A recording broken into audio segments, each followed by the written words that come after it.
Welcome back. Today we are having a very serious conversation.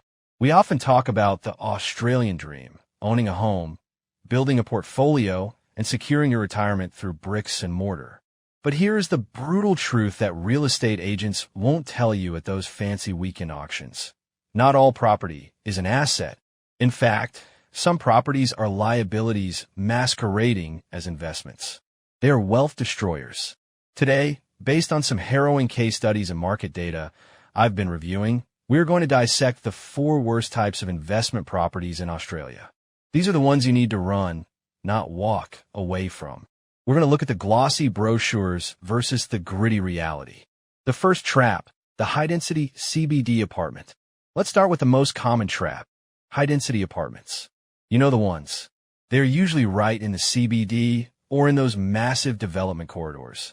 The entry price looks incredibly attractive, maybe small 6 figures. It feels affordable. You walk into the display suite, and it screams luxury. There's a marble lobby that looks like a 5-star hotel, a rooftop infinity pool, a state-of-the-art gym, maybe even a concierge. The agent tells you, this is a golden location. Look at the population growth forecasts. You'll be cash flow positive in no time. Here is a reality check. I have seen investors hold these units for 6 or 7 years, only to sell them for a $100,000 loss. How is that possible in a booming market? It comes down to the fundamental economic law of supply and demand. When an agent talks about population growth, they're using a vanity metric. Population growth only drives prices up if supply is limited. In high-density zones, supply is infinite. Developers can always just build another tower next door. If you own Unit 501 and there are 500 identical units in your building and 2,000 more being built across the street, you have zero scarcity. Furthermore, let's talk about who actually lives there. The marketing brochures show happy young families and professionals. But in reality, Australians generally hate high-density living. We value space. The people occupying these CBD shoeboxes are usually short-term tenants, international students, tourists on Airbnb, or transient young singles.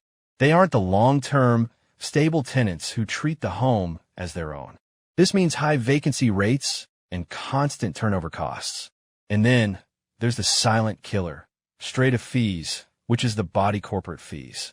That swimming pool, that gym, that 24-hour concierge, they cost a fortune to maintain.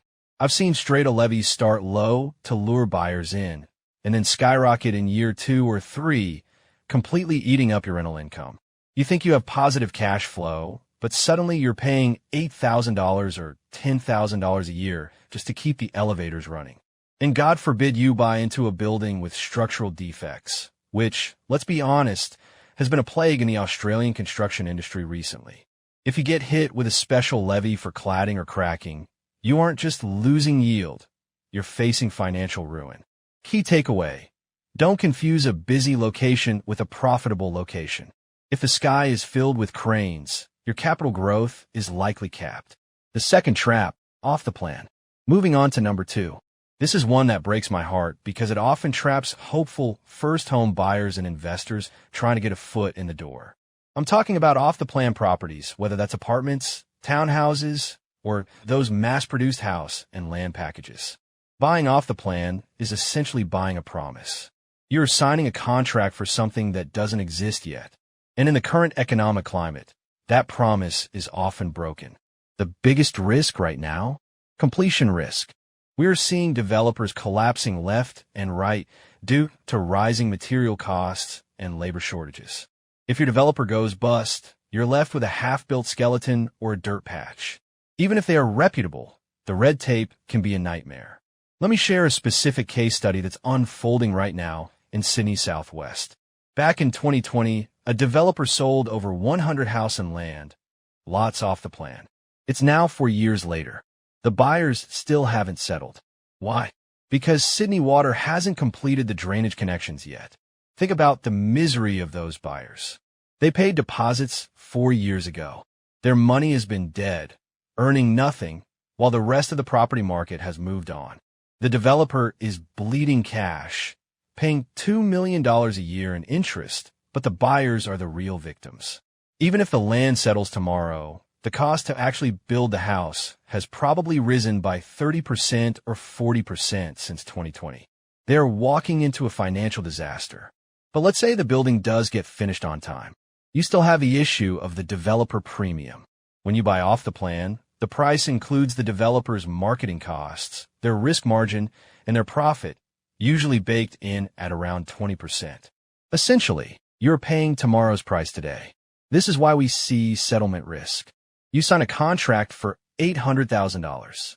2 years later, the building is done, but the bank sends a valuer out, and they say this is only worth $700,000 because there are 50 other units for sale in this block. Suddenly, you have to find that extra $100,000 cash within 14 days, or you lose your deposit. Also, consider the scarcity factor again. Large house and land estates are cookie cutter. If every house looks the same, lacks architectural uniqueness, and there is land release after land release, capital growth is severely restricted. You are paying a premium for new, but new depreciates the moment you hand over the keys. The third trap, NDIS Housing, Specialist Disability Accommodation. Now, let's pivot to a more niche, sophisticated-sounding trap. This one has been marketed aggressively on social media lately. NDIS Housing, National Disability Insurance Scheme. The pitch is incredibly seductive. Marketers will tell you, this is government-backed gold. You get rental yields of 10 to 15%. The government pays the rent. It's a guaranteed income stream. On paper, it looks like a no-brainer. But let's peel back the layers, because if something sounds too good to be true, it usually is. The risk here is regulatory and tenant risk. Yes, the yields can be high, but the property is highly specialized.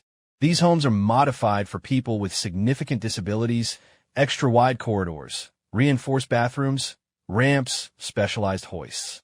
This means the property effectively has no resale value to the general market. A typical family doesn't want a hospital-grade bathroom or a layout designed for wheelchairs. You are eliminating 99% of your potential future buyers. Furthermore, getting a tenant isn't as easy as listing it on a real estate website. You are reliant on NDIS providers and government funding. What happens if the government changes the funding model? What happens if the developer's rental guarantee expires after 2 years and you can't find a qualified participant? If you lose that NDIS tenant, you can't just rent it to a regular family for the same price. You'd have to drop the rent significantly to attract a normal tenant, destroying your yield. This is an institutional asset class. It is meant for large funds that can absorb vacancies and navigate complex government compliance. It is not for mom and dad investors looking for a safe nest egg. You are essentially buying a small business that is entirely dependent on government policy, not a piece of real estate that responds to market forces. Key takeaway: don't let high yields blind you to the liquidity trap. If you can't sell it easily, it's not a safe asset. The fourth trap, the micro-apartment studios. Finally, we come to the fourth investment to avoid, the micro-apartment, specifically anything under 40 square meters internal size. These are often sold as student accommodation, serviced apartments, or studios. Again, the lure here is the low ticket price. You might be able to pick one up for $200,000 or $300,000. For someone with a small deposit, it feels like the only way to get into the market. But here's the problem. Banks hate them. Australian lenders are very conservative. They view any property under 40 or 50 square meters as high risk. Why? Because they know that if you default, they will struggle to sell it. The pool of buyers who want to live in a 35 square meter room is tiny. Because banks view them as risky, they heavily restrict lending. They might only lend you 60% or 70% of the value, or in some cases, require 50% cash down. You might think you're getting a bargain, but you're locking up a huge amount of cash that could be used for a much better deposit on a quality asset. And financially, these are yield traps. While the rent might seem decent relative to the purchase price, the expenses are disproportionately high. These buildings often run like hotels, meaning very high management fees and strata costs. Most importantly, these properties offer zero capital growth. In fact, they often depreciate. They serve a very specific transient need, mostly for students or short-stay workers. They do not satisfy the fundamental human desire for a home. And as we know, owner-occupier appeal is what drives property prices up. If a regular person can't live in it comfortably, the price will not rise. The philosophy of good investing. So, we've covered the four horsemen of the property apocalypse. High-density CBD apartments, infinite supply, soaring fees. Off the plan, construction risks, valuation gaps, and baked-in premiums. NDIS Housing, niche risks, limited resale market. Micro apartments, financing nightmares, and zero growth. You might be thinking, okay, you've scared me. What should I buy? Well, that's a topic for another full episode. Let's look at the inverse of what we just discussed. The common thread among all these bad investments is a lack of land value and a lack of scarcity. Good investing is actually quite boring. It's about buying established properties, not new ones with a premium, in areas where land is scarce and demand is consistent. It's about buying properties that appeal to owner-occupiers, families who want to send their kids to the local school, couples who want a backyard for the dog. When you buy a high-density box or a specialist NDIS facility, you are speculating on rental yields or tax benefits. But real wealth in Australia is built through capital growth, the appreciation of the land underneath the asset. Don't try to be too clever. Don't try to outsmart the market with a complex NDIS scheme or a shiny off-the-plan gamble. The wealthy investors I know keep it simple. They buy quality, established assets with a high land component, and they hold them for the long term. Summary and next steps. I hope this episode has saved you from making a very expensive mistake. It's easy to get swept up in the hype, especially when interest rates are moving and you feel the pressure to do something with your money. But remember, doing nothing is better than buying a lemon that sets your retirement plans back by a decade. If you're currently looking at a brochure for a high-rise apartment, or an agent is pressuring you to sign an unconditional contract for a house that won't be built for 3 years, please take a breath. Look at the numbers, not the render. Call to action. If you found this helpful, I have a small favor to ask. Please hit that subscribe button. It helps us get this message out to more investors so they don't fall into these traps. And if you want me to do a deep dive into how to identify a high-performing asset, the specific metrics I look for when I'm buying for myself, leave a comment or send me a DM. If there's enough interest, I'll make that our next episode. Until next time, invest safely, do your due diligence, and don't touch those 30 square meter studios. Thanks for listening, and see you next time.